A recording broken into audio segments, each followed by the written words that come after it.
নিজের বন্ধুর স্ত্রীর শাড়িটা খুলতে খুলতে সাগর তার বৌদিকে প্রশ্ন করে, বৌদি আমরা কি কাজটা ঠিক করছি? কেন, ভুল কি আছে এতে?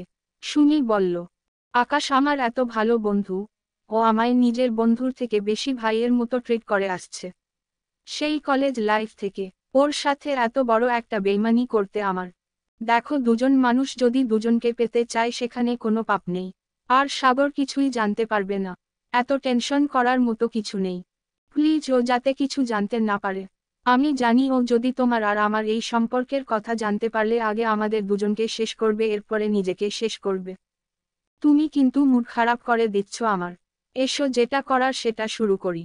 সুমি বলল। আকাশ ওর বন্ধু সাগরের কথা মাথা থেকে ঝেড়ে ফেলে ওর স্ত্রী সুমিকে নিজের সাথে জড়িয়ে ধরল। এরপরে দুজন ভালোবাসার সাগরে হাবুডুবু খেতে লাগলো। এভাবে কতটা সময় পেরিয়ে গিয়েছে কারোর খেয়াল নেই। সাগর নিজের প্রয়োজন মিটিয়ে সুমিত ঘর থেকে বেরিয়ে আসলো।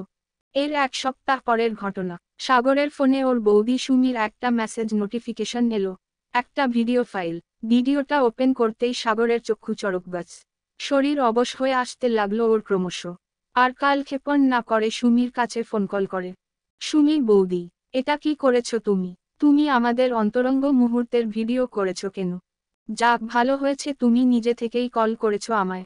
নয়তো আমিই তোমায় ফোন করতাম, বলল সুমি। কি চাও তুমি আমার কাছে?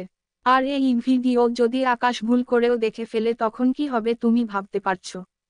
আমার হাসব্যান্ডকে আমি কিভাবে হ্যান্ডেল করব সেটা তোমার চিন্তার বিষয় নয়। ভালোয় ভালোয় আমার অ্যাকাউন্টে 1 লাখ টাকা পাঠাও। নয়তো এই ভিডিও ভাইরাল করতে কিন্তু বেশি সময় লাগবে না আমার। হ্যাঁ, আমি একাই ভাইরাল হব। আর তুমি একটু ভালো করে দেখো তো ভিডিওর কোথাও আমায় দেখা যাচ্ছে কিনা।